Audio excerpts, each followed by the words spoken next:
Right. Hello. Okay, cool. I should be live. Let me just check. I just want to check. If you can hear me, let me know. I just want to make sure I'm here. Yeah, you should be able to hear me. Just drop it down below. Um, yeah, just if you can hear me, let me know if you're here. Obviously, if anyone is watching, what I will do is the Fast Track FBA YouTube live. Put it on the group as well. I'm just going to quickly check that. Oh, 1 second. I'm going to do it quiet. I need to turn off my Bluetooth. So it should be live on the Facebook group and on YouTube. Obviously, if you are here, cool. Okay, great. So Bailey can hear me. Thank you very much, Bailey. And AJL. Fantastic. Great. Obviously, you're here. Say hi. Obviously, drop your questions down below. I'm here to obviously help. I'm just working from home at the moment before I go into the office. And we've got a couple of questions already come in. So let's go jump in.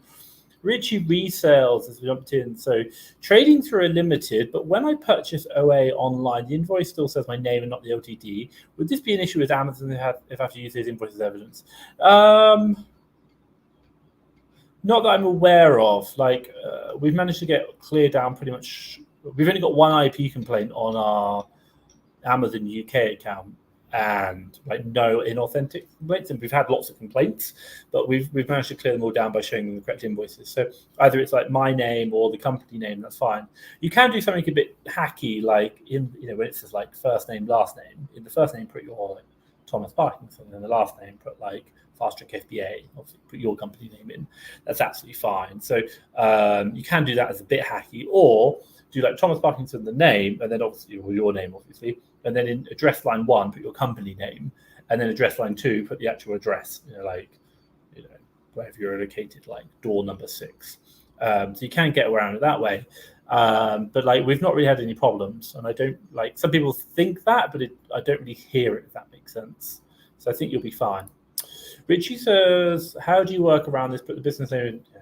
Yeah, exactly, smart man. Name sections when ordering, or is it fine to have your name as you are the director of the company? Are you thinking in advance? Yeah, that's cool. So I hope that makes sense and that answers your question. Because I think if it was me, the way I'd probably order it is Thomas Parkinson.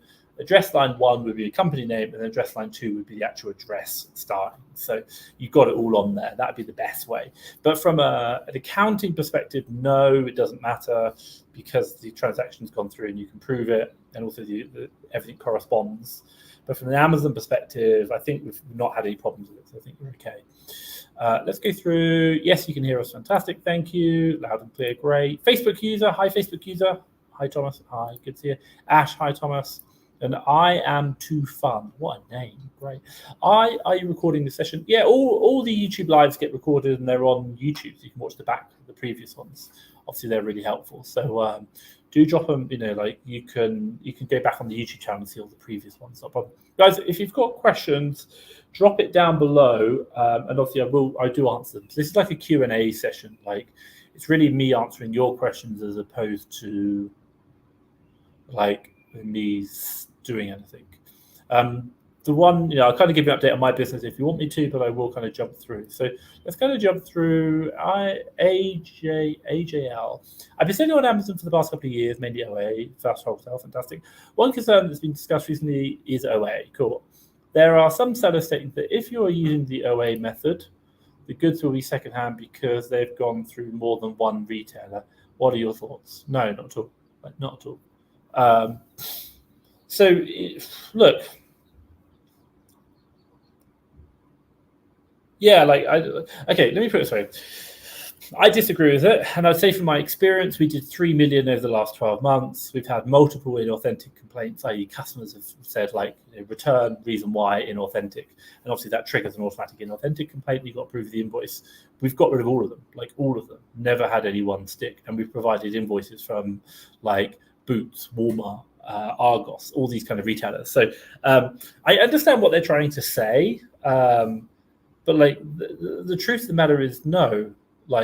We don't see that, and the way Amazon treats the invoices we provide, even though we've sold them from Walmart. Here's a quick thing. If Walmart, for example, had a clearance section, okay, Bargain Max, they're a UK website. They do sell stuff on clearance. They are a retailer, by the way. They sell to the consumer. But also, they'll sell in bulk to you or me. Voila. Now, just because they're a retailer, does that automatically make their products secondhand if they sell to me? Well, no, because they're reselling it on. Like, at what point in the supply chain does a good become secondhand? Well, so long as the goods are still new, they're new, aren't they? Like, and they're through supply chain, like authorized businesses. I'm not saying you should do this, but technically speaking, if I went to Argos personally, Thomas Parkinson, not my business, bought something, I could sell it to someone else. It would still be a new product. Like, I haven't used it at all. Like, I literally purchased it and sold it to someone else like within 10 seconds. That would technically classify as new. So I don't see the argument. No, I disagree. And £3 million in sales, roughly 4 million US, later would tell me that Amazon would probably agree with the same. There is no, like, Amazon's clear guidance is they may ask you for proof going back to the manufacturer. If you can prove the product you purchase has a supply chain trail going back to the manufacturer, then that is classified as adequate supply chain, something like that. You can see it on Amazon's terms. It states nowhere in the guidance or documentation that if you buy it from a retailer, it's now classified as secondhand. Not at all. So no. FC, is there any way to get the buy box percentage data for a product free of charge? I know Keeper charges for the service. Keeper's not perfect, and I wouldn't like. Keeper's an approximation that isn't correct. The only real reason you can get this data is if you're on the listing selling the product. That's it. You could do a hacky one, which is very dangerous. You could list the product on your Seller Central. I think I've not tried it. You could FBM it and set your price really high so no one buys it, and then technically you're on the listing selling the product. And then you should start seeing the buy box data in your business reports. That's one way you could do it, but like, I wouldn't recommend doing it, because if you sell it and you haven't got the product, then you got problems. So that's the only way I can do it, but like, it's not a scalable solution. So you have to be selling the product to get the buy box data. Keeper isn't perfect, and there's a lot of reasons why. Keeper samples the buy box at certain times. So say, for example, over a 24-hour period, if Keeper looks at that product only once, then you only know if the buy box has changed at that moment in time. It doesn't give you the actual true percentage buy box. It does it based on its sampling. The only person who gives you true percentage buy box is Amazon data, and that comes to the business reports, and that's back of house. And I would be led to believe that is correct. They don't kind of fudge it or anything. AGL or can't be sold as new shift. Yeah, no, I understand. I think it can be. We sell everything at £3 million worth of sales all at new. So I disagree. And hey, you know what? My God, if they want to complain, let them complain. If they want to sell it as used, let them sell it as used. But like, for me, I sell my business as new. We've had no problems. I am too fun. Outrageous. Love that name. Thank you for the question. I want to watch it later, current at work. Yeah, you can watch them all on, like, they're all saved on the YouTube channel, so you can kind of watch them. You just got to go into Fast Track FBA YouTube, go to all videos, and then change it from like sorted by most popular. It'll be like previous videos to live streams, and you can watch live streams in the past. So that's how you do it. They're all kind of hidden, actually. AJL. This has been a topic on the Seller forums recently. It doesn't make sense to me personally. However, these forums can be dangerous as they are positive. Yeah, agreed. Hey, look, like, I've seen a lot on like seller forums, like, you can't do OA, you can't sell, retail products as used. All these gurus out there are trying to promote it. Like, my name hasn't really popped up, but like, oh, he's a fake guru, those kind of things. It's like, look, at the end of the day, anyone can like share, we can all kind of say what we want or agree or disagree. Look, anyone can say anything on a forum, that's fine. I think also as well is it's okay if people want to call me a fake guru, absolutely fine. Like, I really don't mind. I'm not going to lose any sleep over it. Or call other people it. It's not a problem. But what I do think is the case that, like, if you only did what was told to you to be correct, then you should be back at school, going through an education, getting a job, getting married, doing a house, doing the typical like family dream. That is exactly what you should do, and you should never do anything different. But by the very nature of your even inquiring about this or looking at this business model, probably shows you that you're willing to like maybe like try new things. And I'm not saying even break the rules, but maybe like it's not, nowhere does it say yes you can do this, but nowhere does it say no you can't. And we're more of the, well, if it doesn't say I can't do it, well, I'm going to try it. Like that's what we do, and if it works, fantastic. If it doesn't, cool. Well, we've learned. I do, Amazon does have a habit of like saying no, you can't do something and not enforcing it, which is frustrating. But there's nowhere Amazon says you can't do this. So, like, if people on the forum say yes, you can't do it, fine, let them say it. It's not a problem. No skin off my back. I'll probably say thank you for giving me less competition because more people are not going to do it. So yeah, like at the end of the day, do what you think's best, and in general, take the general consensus and use reason and like logic in your thinking. Don't just rely on any one person. My God, if I told you to jump off a cliff tomorrow, it's up to you if you want to do it. It doesn't mean it's right or wrong. Use your common sense and see what the masses say. And my God, like if I was the only person saying online arbitrage was right and everyone else is saying no, then possibly I'd probably say like I'm wrong. But like there's lots of other people doing this, and yeah, there are scams. There's scams everywhere, like Bitcoin, crypto, online arbitrage are scams, of course. But somewhere in that scam or somewhere in that model, there are going to be every model is people going to be scams, but also there's going to be money being made, and hopefully you can see that. But hey, live your life on your terms. That's it. AB World, what is your suggestion? Can we initially go without LLC throwaway? Yes, you can. If you notice down below the little scrolling bar, it says fasttrackfba.com/start selling Amazon USA. It's a course I created, and I'm not trying to promote, like get my course. You need it. Like I think it really helps. Like it's a really good course I put together over the last 12 months. Now, at a very fundamental reason, why did I go down the LLC route for the USA as a foreign national? Let's be clear. Is because rather than do it from my UK LTD into that, a couple of reasons. Number one, risk diversification. I now have two business entities. If the Amazon bots say, sorry, we're going to spend this one should still be trading. Now, let's not be naive. They're the same passport on both of them. If Amazon wants to shut me down because they have been a bad player, they will shut both down. But Amazon has a habit of suspend first, ask questions later. So two entities should, in theory, not cause that problem. And they're not linked, so we don't log them in the same computer and stuff. So then the other one is to say that speaking to people who have done the Amazon selling from the UK LTD, the issue is that most of the retailers, more than 50%, will not accept international cards. So you lost half of your market. Number two, wholesalers will have the same issue. So if you're trying to get engaged, big issues there. And then number three is, if you know anything about me, I like to travel, I like cashback, and I do think your big thing is like cashback is and rewards. That's super important. So the one thing I should say for you is hopefully you're going to grow this business big, and like that really adds up. My God, I do multiple flights every month for free because of the cashback. So growing this business is just going to help you. Hence why we went down that route. But you don't have to. You can initially do it. But I'd probably say your only other problem about doing it initially both ways, and the one reason why we're not doing EFN in the UK, over to the European, is because Amazon has something in the terms and conditions that if you have two selling accounts selling the same products in the same marketplace, it's against Amazon's terms of service, i.e. if you're on the same listing. Now, Amazon, you might be like selling it from a UK LTD in the US, sell out, but keep the listing in your back of house, create your new LLC, and then sell on the same listing, but now you're in stock. And then Amazon might go, well, you actually now have two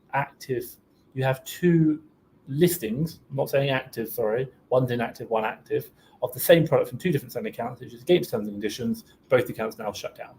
So I'm just like, I don't even want to get involved in that. So like, we've got no listings on any European country. There are going to be no listings available for the whole year. And then when we launch Germany, we're so plausibly deniable that we couldn't ever be accused of having two accounts selling the same product. That's why I'm not doing that. If that makes sense. Hope that makes sense. Good question, World. Chris West, Thomas, nice USA course. Thank you so much. Honestly, we've had some really, really good feedback. Have a look down below. You can even book in a free call if you want to find out. How do you get around Home Depot not taking payments for Mercury? Top of my head, I don't know. But I think the only other way you'd have to create another payment. Do you find out why they don't accept? Like, a couple of questions is, I've not heard of Home Depot directly. Call Home Depot, ask them why. Number 2, call Mercury, ask them why, or email Mercury, they're pretty good. Could you do an address, VPN? These are common things. For example, someone took the course, they didn't they didn't do the Delaware prep center, they did a Montana prep center, and the net result is they're too far away from each other, and they're getting IP issues rejected because the distances are too far. Shipping address, billing address, too far away. So they said no. The only other one I can say is you might want to try a different payment provider or thing. And the one, the other one you might just want to do is like PayPal. Obviously, you can create a PayPal LLC and do payment through that. If Home Depot do it, that's another option. You do need your ITIN though for them, but that's my only other option. But I would definitely call them and find out why. Sometimes they find out why. Hope that makes sense, Chris. Bailey the Husky Pup. How do you manage your FBA in-stock rate? Does yours remain high as you buy replens, or do you mainly have VA's customized SKUs? We do customized SKU as far as I'm aware. We get a lot of flack from it publicly about people going, "Oh no, it's Tom again on the listing. We don't like it." I'm just going to have a quick look at what my in-stock rate is, because then I can tell you, like I think our in-stock rate is the biggest issue, if that makes sense. But I'll just find out what it is. 2 seconds. Reports. Oh no, it's under pricing, inventory planning, performance index. So if you want to know, our IPI right now is 607, and interesting enough, there is no in-stock rate. It's gone. I don't know why it's gone. Yeah, it's gone. I literally have no in-stock rate. I don't know where it's gone. Anyone know? I know it was always the problem. Yeah, I know it's always a problem. I think for us, a couple of things my team do is like every single SKU they automatically tick as like non-replenishable. So that could be why. There was I just looked at the IPI thing. There was no in-stock rate. I hope that makes sense. Do customize SKU settings. Yeah, use custom SKUs. AJL, thanks for clearing that up. What you do is appreciated. Cool, no, thank you. I'm a member of SDK, and some feedback for your listeners. I wouldn't be without it. Great. Yeah, thank you. Yeah, Set of Toolkit's great. Really like it. Norm's done a really good job. I went and met him. Really, really good. So, Amit, I just want to say thank you so much for that video. I have checked it everywhere, but couldn't find a clear explanation. You guys must watch all this video, make a right calculator, use a profit. Cool, fantastic. Yeah, if you go fast track FBA, there's a VAT video. We kind of clearly break it down. Like VAT is complex, like it really is. So do watch that if you're struggling. But yeah, thank you for the feedback. Really good, thank you. Loving it. Hi, Tom. Do you have a USA business credit card for your Amazon business, and which one do you recommend? Not yet. We're working towards it. So let me just put it in perspective. One of the biggest struggles we have with the US is you need to get a business credit card, you need a business credit rating. And also as well, you need something else, a personal credit rating. And if you haven't got a personal credit rating, you don't technically need it. By law, you don't need it. But all the credit card providers want a credit rating personally to show that you can manage credit before you can give it to your business, which is like stupid. So right now I'm trying to build up my personal credit rating, and then we'll go for business credit rating. Just like it's a long process, and I wish I'd started this a year ago. I really did. I haven't done it. I thought it'd be easy. Life got on top of me. We didn't need it at the time, and now like it's taking time. So long story short, I don't have one. Second thing is we're building a personal credit rating. For me, we have the ITIN, and then third thing, we'll then build a business credit rating. I'm hoping 6 months, and I'm just then going to get started. I think that makes sense. I'll release some information on it when we do it. I'll probably update that course down below and just say like how we do all that. That's going to be helpful. So yeah, I hope that makes sense. Oasis. Do you use prep centers in the USA? What's the average cost of prep? Yes, we do. We've got a nice big list of prep centers in that course down below. Do check that out. And I tell you the one that I use, and I use tax-free prep centers, and I explain why. Average cost of prep, probably about $1 per item, and ship to, I think we do 50 cents. I think that's about right. Also as well, the prep center we use, don't want to use for bundles. Bundles are like insanely expensive. It's basically like, if I have a 12 pack, for example, it will be $1 per item in the 12 packs. It'll be $12 plus a 50 cents bundle fee. I was like, that's insane. So like generally speaking, just a bit of advice for you if you think about a prep center in the US, tax-free state. And if I kind of explain why, I had a conversation with someone who's got a prep center in Los Angeles. Now, LA, I understand, has a sales tax of 10%. So in effect, what you're doing is you are building up your cost of goods is being increased by 10% by shipping to a non-tax-free state. That's it. It's like really, really bad. So like even if you're paying more for a tax-free state prep center, call it like $1 to $2, $2 for a non-tax-free and $1 for somewhere like Los Angeles. Yeah, you're saving money on the prep cost, but you're paying 10% extra on your cost of goods. Wow, that stuff's expensive. Like, doesn't work. So no, tax-free state we always stick with. And then number two is the fact that it's about $1, I think it is. And obviously we're trying to do volume and work with them. I'm not going to lie. I know a lot of people in the US. They're like prep centers in the US are just like they're so busy. Like if you want to go make a business model, go make a prep center in the US. Trust me, you do really well. Like they're insanely full. And 50 cents, by the way, per item shipping. But then obviously work it out over the month. Work out your shipping. I'm going to come back to this. Sorry. Just in regards to that ship to Amazon cost, you've got to like every month go back look at your UPS bill, how much you charge for UPS, and then divide by the number of units shipped. That will tell you how much your shipping cost is. Bailey the Husky Pup, it needs to refresh sometimes. Yeah, I'm trying to sharpen all the inventory management. So this is restocking. I don't have it. Like I'm literally on my Seller Central right now, and there is no in stock. Like it's I know where you're talking about. There is no bar. There's no nothing. It's just blank. Like it's disappeared. It's disappeared. So yeah, I don't have it. But yeah, I do agree. Sharpen up it. Manage the API skill. That's the metric. MA. Hey Tom, how much money should I have before hiring a VA?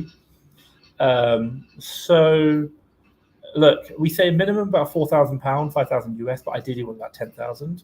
And I'll kind of give you the math. And the reason why is, let's say for example, right now, let's call it 10,000, and let's call it 30% ROI. Let's call it 5,000. 30% ROI you're going to make on your product. So you invest 5,000 into stock, and you've got a 30% ROI. I'm just going to do the quick sums. So 5,000 times 30% ROI, 0.3. So you're going to make £1,500. Hashtag excited. Yeah.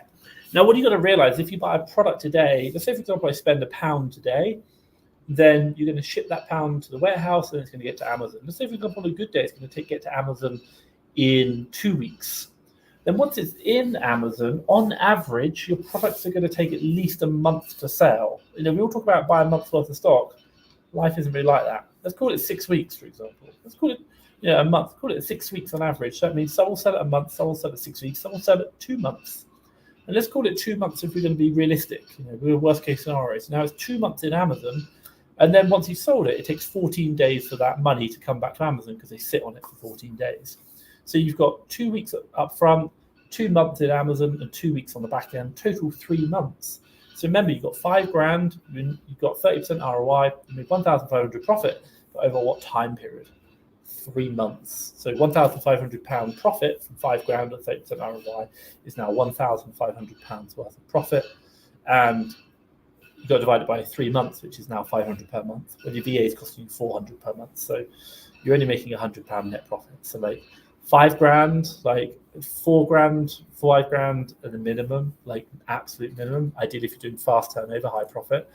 But ideally you want 10 grand, and then you're starting to add a bit more value in. So, but I think we're all really, really aware is that this game is a very cash intensive game. And so let's be, $5,000 available cash, you might have a credit card with that on. So I hope that makes sense. Great question. But I think ideally 10K you want for them to buy stock, make money, pay their wages, and still continue growing the business. It's a lot of cash, I know, 10 grand. It's a lot of cash. Bailey the Husky Pup. What inventory management software do you use? My biggest issue is fixing social SKUs, and I'm realizing it's cash flow is costing my business. Yeah, so I think a couple of things we look at is I'm just going to make a note. I just want to quickly put something in. I'm just going to make a note because you've given me a really good idea.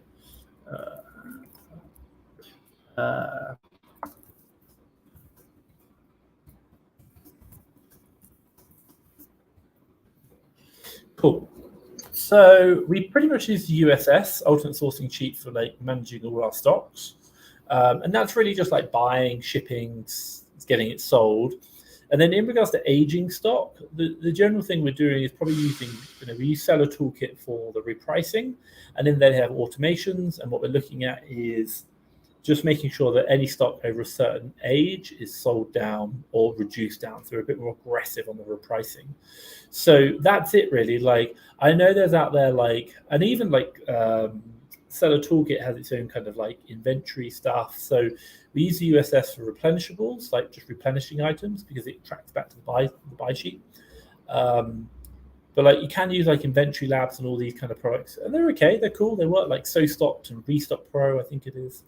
But we don't need to. And I'll put it in perspective.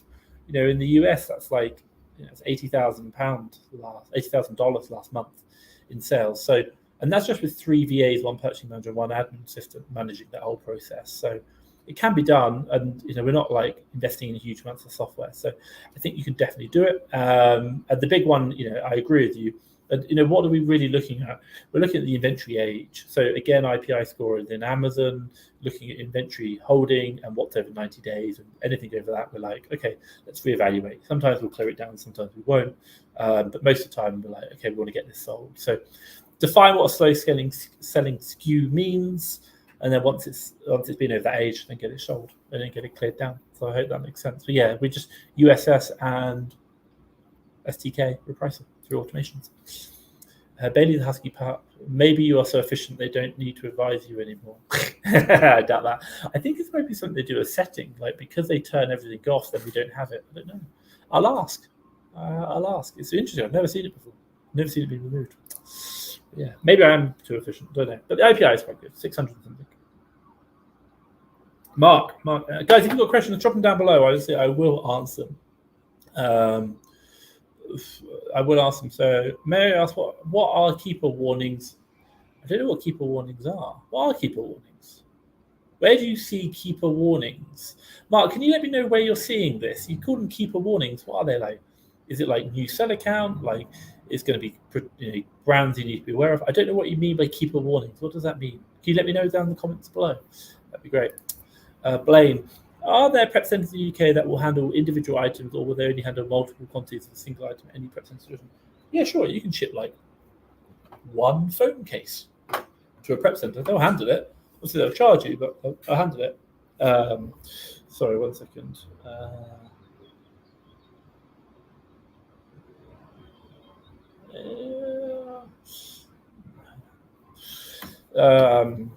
Yeah, they'll handle it. So I think for you, the real question comes is, yeah, they'll handle it. Just speak to the prep centers, they'll do it. They'll handle it. I've done it loads. If you're doing I know a lot of people do very high value items, and obviously there'll be ones, so that's fine. It's up to you. They might charge you a little bit more per item if they like something, but yeah, they'll handle it. Speak to the prep center. MA, what would you say it is realistic to scale to AOT 5,000? I'm guessing in sales in 1 year with 2,000 without any loans of reinvesting profit. So first things first, I'm not going to say it's impossible. It's definitely possible. Obviously, you can do it. So let's kind of do some math. I'm just going to get a calculator out here. Can I share something? Share screen.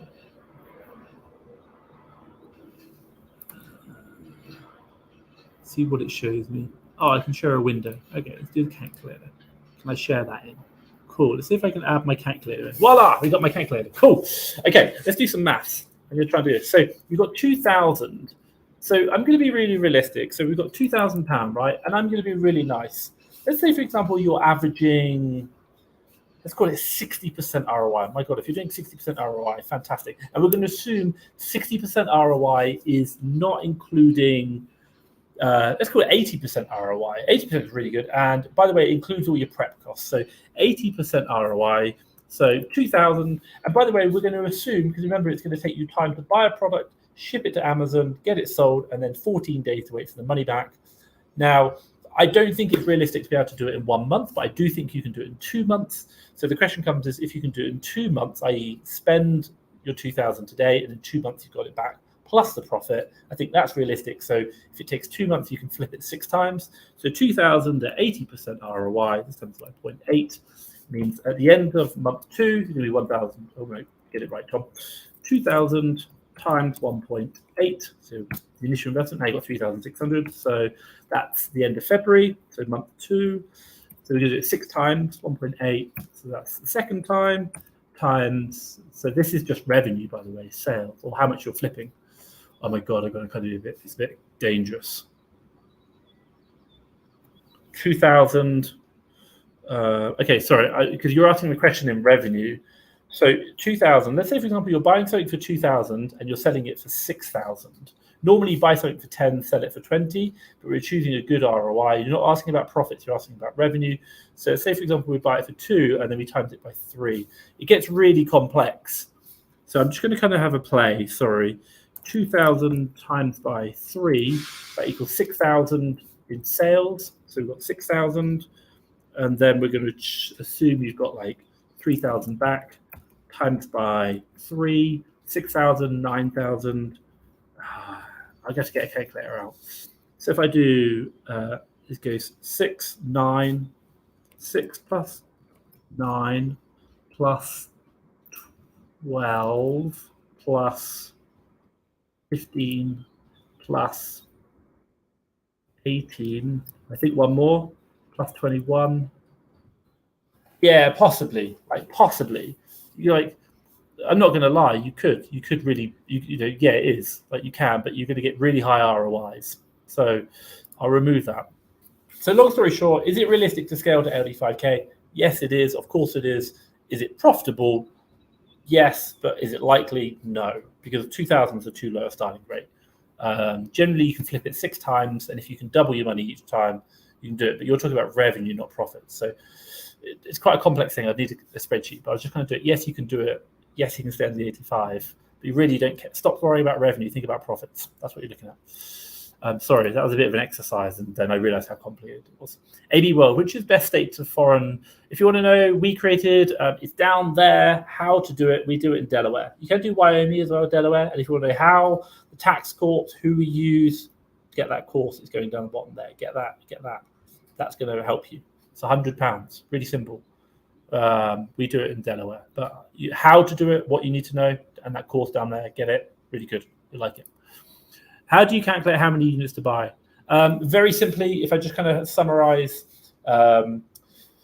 listing sales per month, have a quick look at the sales rank. If the sales rank on the keeper chart is pretty consistent, use that listing sales month, fine. If the sales rank is going up, I might kind of go a bit higher, or if the sales rank is going down, I might take that a bit lower because, if the sales rank is going down, the sales per month, it's going to go up because a decrease in sales rank means an increase in sales velocity. And if it's going the other way, then I might take it a bit higher. So sales month, call it 100. I'm then going to look at the number of sellers on the buy box. Let's say, for example, there are 4. I'm going to add 1, which is going to be me because I'm going to compete. So that's 4 plus 1 equals 5. Sales month equals 100. I'm going to divide 100 by 5. That equals 20 sales per month per seller around the buy box. So it means if we all share equally, it's going to be 20 sales per month. I'm then going to look at all their stock. And then we're going to go, have they got 20 items or more in stock? If they're less than 20 items in stock, I'll probably increase my purchase from 20 up a bit more. If they've got more than 20 in stock, I might take my 20 and bring it down a bit more. I'll also have a look at the trend on the new seller count. If the new seller count is going up, I might reduce my 20 down. Or if the new seller count is going down, I might increase my 20 up. Why? Because the competition is decreasing. And that's it. I'll buy 20 or a slight variation of that. That's pretty much what I'm doing. MA said, yep, revenue. Yeah, you can. I think, look, by the way, you're going to, if you go over the VAT threshold with the starting at £2,000, reinvesting all your money, you're either selling too fast and not making profits or doing something absolutely crazy, which I've never seen before. I still don't think you're going to go over the VAT threshold, but just keep an eye on it.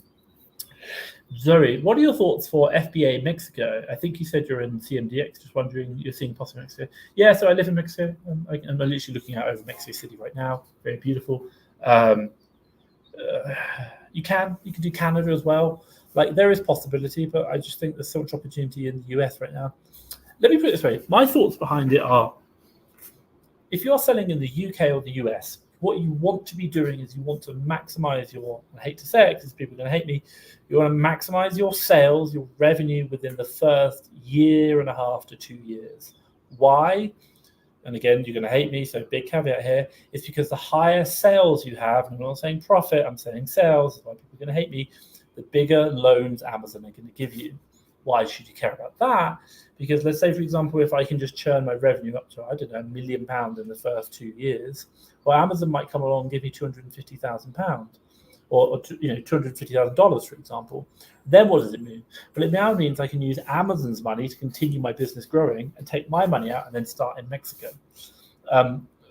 So the real thing is for you is to think about is I wouldn't spread, because if you kind of do like Mexico, Canada, and the US, and you're bringing down the overall revenue in just the US alone, it's like you might, instead of getting to $1 million, you might get to like 200,000, and then the loan offer Amazon's going to give you, instead of being 200,000, will now be like 20,000.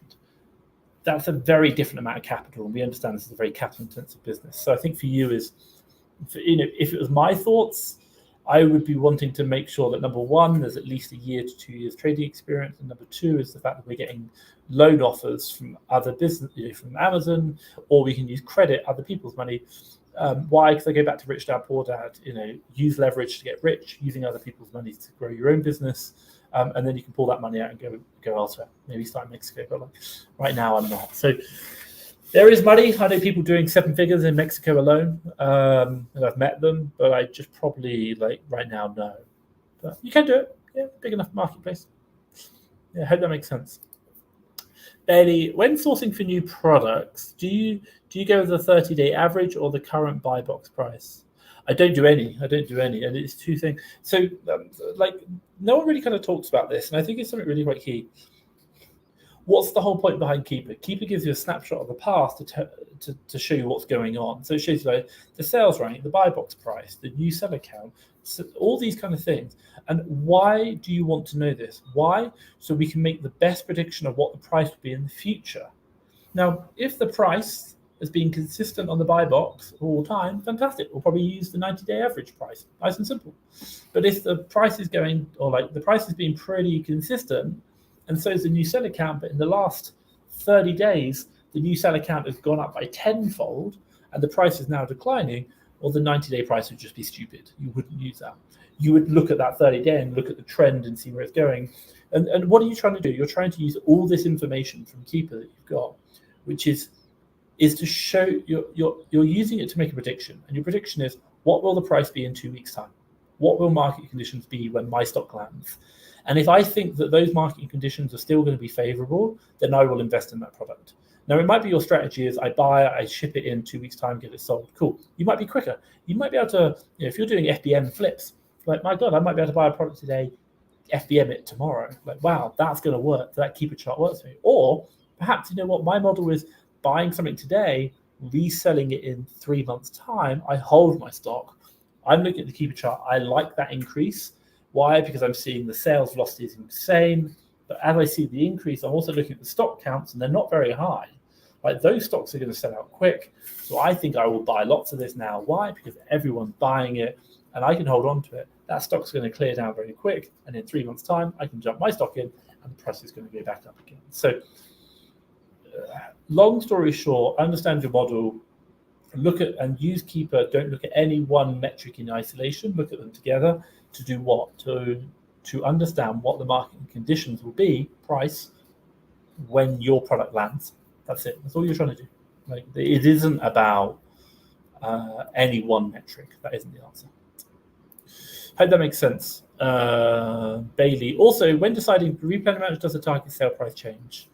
Yeah, again, you're like, so let's say, for example, we bought a product, it's great, we're selling it, fantastic, and then we're getting low, we want to restock.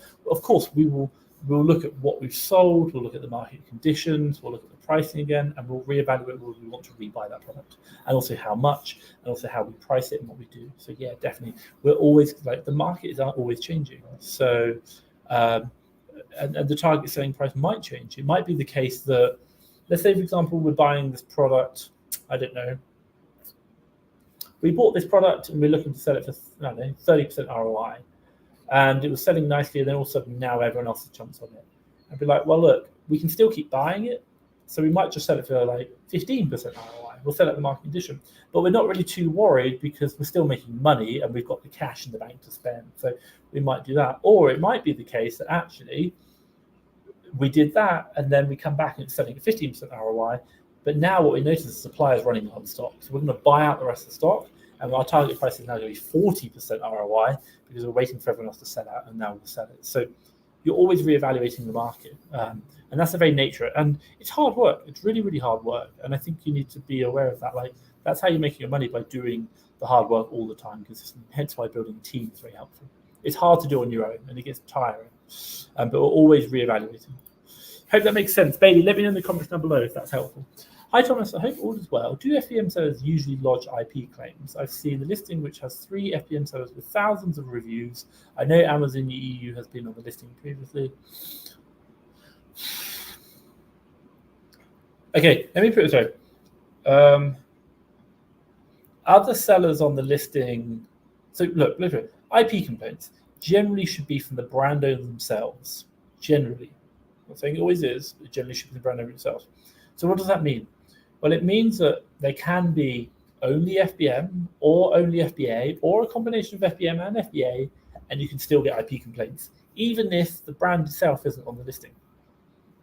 So, yeah, like, your short answer is just because there are 3 FBM sellers and maybe no FBA, it would raise red flags. But for me, I'd be looking at, like, let's do some more investigation. Let's look at, like, maybe the Fast Track FBA brand checker. Let's look at anything else and try and understand why. Are we worried about this? Maybe search the brand on Google.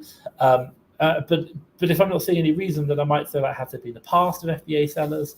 Also, as well, like, my other top tip would be, like, maybe it's just this listing. Maybe it's not priced right for FBA.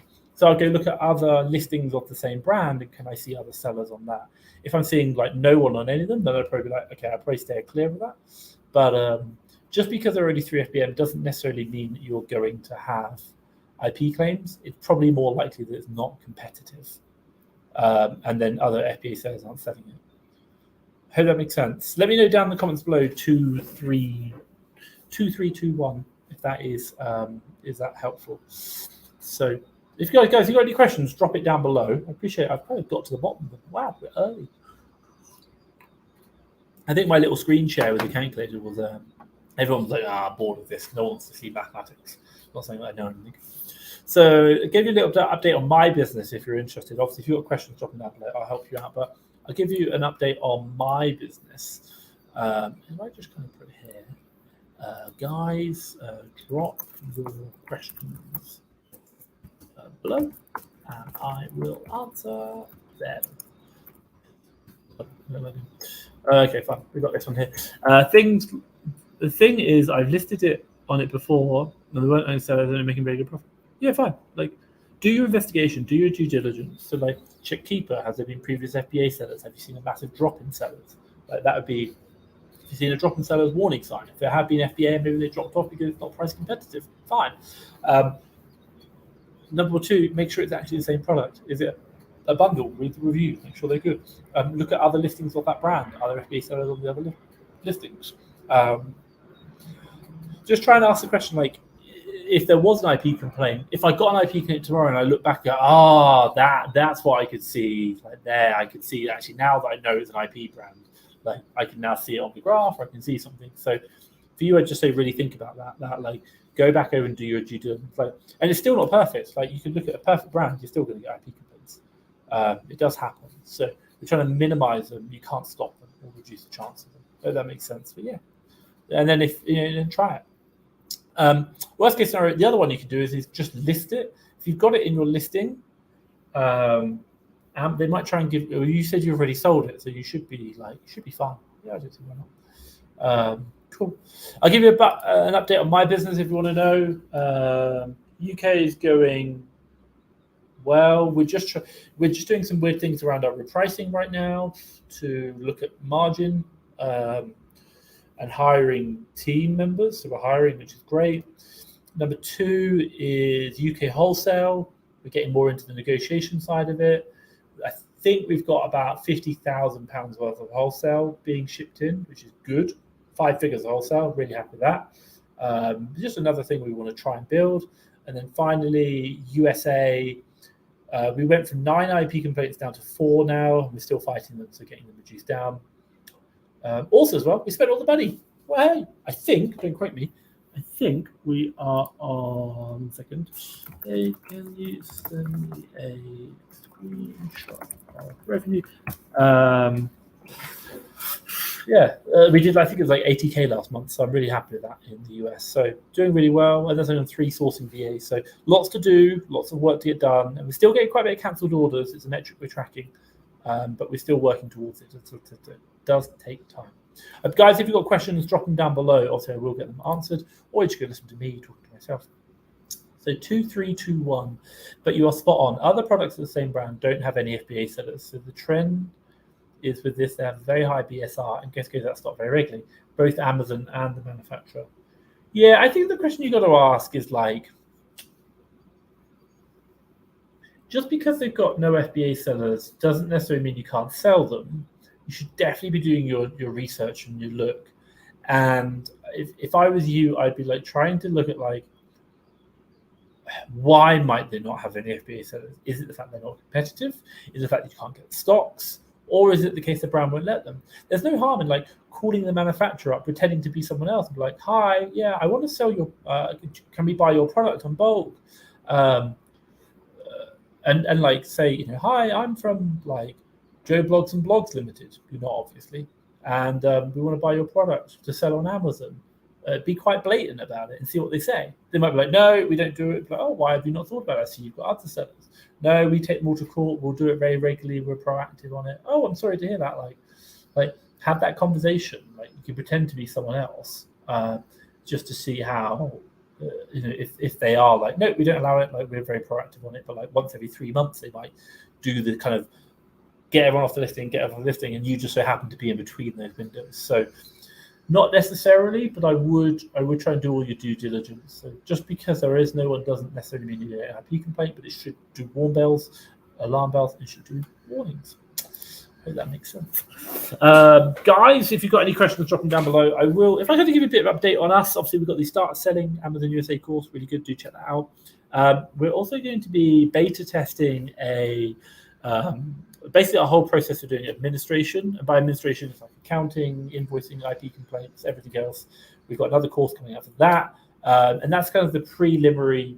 That's done. That's going to go live soon, and that's the preliminary to our VA admin service, whereby we find, hire, and train an admin VA for you. So the course is going to go live first, the digital course, and then after that we'll go live with the actual admin service as well. That's something that we're doing. And then what else we got? Yeah, and then we're just documenting some other processes we're doing internally, and that's it. And then also in May, I'm going to be up in a ASTG, I think it is called, group up in New York. They're all doing about Amazon selling or IP complaints, and we're learning a lot about that. So that'd be very interesting. Obviously, I'll keep you updated as we go. So let's carry on. How do we do online arbitrage and journey? Exactly the same as you do in the UK and US. Buy stuff, ship it, sell it. If you want to know, it's something that I'm looking to do. We're looking to probably make a limited company over there, so that would be like a GmbH, or you can do a micro GmbH if you want as well. That's quite cool. GmbH, and we'll do that. And I think the question comes is, we'll create a physical entity, create an Amazon selling account, get accountants, etc., and then start trading over in Germany doing online arbitrage. We'll kind of do something a bit different, but like I know people doing it already.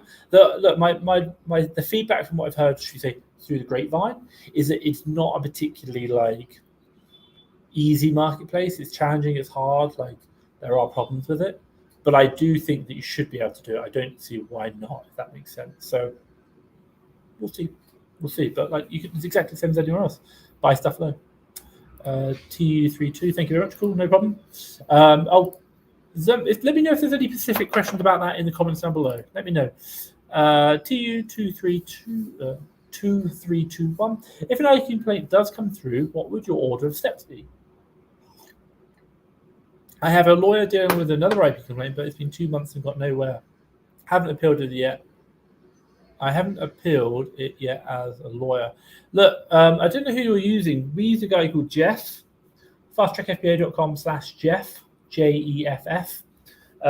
And short answer is he does all our IP stuff. So we have him on retainer. He's like $90 a month, I think, and he'll just deal with all our like IP complaints. He kind of gives you like the templates to use. It's really useful. But 2 months is way too long. Like we're generally like within a week, we're getting answers and getting back to them. Like speed is what we're doing. 2 months is way too long. I didn't know who you were using, but yeah, we're like Jeff does it all, but my team are on it. I do have five admin VAs who work with Jeff, obviously to do lots of other stuff as well. But Jeff's just obviously the IP side, but we're always chasing. And long story short, if Jeff gives us the letters, the girls will just rearrange them or like reuse the letter again. So just be mindful of that. I think it's going to be helpful. But IP complaints will just go back with the invoice, etc. And work with Jeff. He does answer that. Guys, we've got 8 minutes. Any final questions in the last 8 minutes, drop them down below or I will drop off. I don't want to just sat here just kind of like talking to myself. If you've got questions, I'm here to help. Otherwise, it's going to get very boring. So 2, 3, 2, 1. What we got to say? I haven't appealed yet as the lawyer has been in touch with the manufacturer and other FBA sellers who logged the claim. False parallel import claim. Should I still appeal it? Look, if you're dealing with a lawyer, speak to the lawyer and see what's going on. But like 2 months seems a long time, like a really long time. So I would go back to the lawyer and find out what's taking so long. Like, also false parallel import claims. Like, if you can prove you bought it within the country, that's a really simple IP complaint to overcome. Because then you didn't import it, assuming you didn't import it. So yeah, it shouldn't be a problem. Unless the product was imported by the manufacturer who used it. So I'm guessing who you bought it from, they buy it from legit in-country supply. So yeah, that'd be my thoughts. Yeah, just go back to your lawyer and find out. Answer Khan, thank you. What's your main reason for cancelled orders?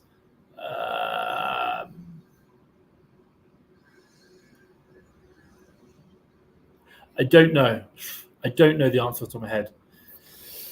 I need to find out. And what we're really doing is like, I'm not showing the exact thing, but I'm trying to help find the solution. So like we're calling a lot of it was the IP complaints before. A lot of it was not say IP complaints. IP address is different, shipping address different. There's a trick that we do in the course which tells us how we can change the shipping address. It works really well. We're still getting a few. Some of them, like I think we might get some of them like you mentioned, whereby it's like they don't accept Mercury. What we're really trying to do is work out what the percentage is, and it's only something we start tracking this week and try and reduce that down. The other one we are looking at is trying to do PayPal. PayPal, once you do, they do allow you to do a business credit card so that might do business reporting. So not a business credit card, business debit card through PayPal. So that could be another option to Mercury. It's something we're exploring, but we like outside of that, like I don't know the short answer. Like I don't know what the main reasons are. Like we're always like having a conversation, finding out a problem, trying to fix it. And a lot of time it might just be like there's no record on the company. We've never heard of you before. We're only trying to search you. Haven't been trading long enough. Like that's probably one thing. Like, you just get a lot of kind of like it's a large order value for a company which doesn't exist or has only just started. Obviously, you try and do like 350K and people are going to flag it. So hope that makes sense. 2-3. Just want to say thank you for your help videos. Cool, no problem. Glad I can help you. Thank you for your questions. Better than me sitting here on my own, honestly. Thank you. AJL, any advice on when to start using a prep center? Quantity units selling a month. Yeah, I would use a prep center the moment you're busy. If you're prepping yourself and you're getting tired and you haven't got like if you're like finding deals, if you have to stop finding deals and you've got money left in the bank to go prep, you should be outsourcing before then. Like the prep doesn't add value. It's just a process. Like if you've still got cash to buy and you can't go find the deals to spend that money, then stop prepping. Like then get straight out. Loving it. Do you recommend to use more than one prep center at the same time? Depends on your volumes. Like if I put it in perspective, 3 million we did through one prep center. If they're a good prep center, you're fine. If they're not, then you might want to spread them. I know people use multiple. It's just more logistics, more managing. It depends, So yeah, it's up to you. It's really up to you. But I think if you're doing less than 100,000, well, you probably shouldn't worry. You're just spreading it, and it's just going to not be beneficial. Within a prep center, you get once you get to £100,000 in revenue a year, you start to get some bit of efficiencies. Like they give you discounts, but below that, it's not worth it. Cool. Chris Weth, thank you for the info. Thanks, Tom. Great information during the stream. Cool. Thank you so much. Ladies and gentlemen, I'm going to end it there because I appreciate we're kind of dragging out the last couple of guys give me questions, and I don't want to kind of sat here for nothing, twiddling the thumbs. So I just want to say thank you so much to everyone for joining. Honestly, thank you for your questions. If there's anything I can do come back next week.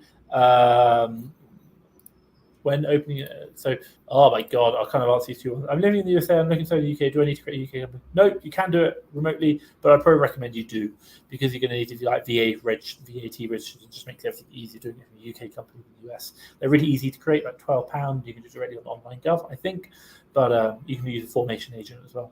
But yeah, you can. I would personally do it. I'd create a company if I was you. It's more admin, but it just makes life easier. When opening Amazon account, not sure, Adam. Not sure what you're saying, but let me know. So I'm going to end it there. Just want to say thank you so much to everyone. It's been a real pleasure. Stay safe. I'll catch you at the same time next week. And obviously keep smashing it. Bye.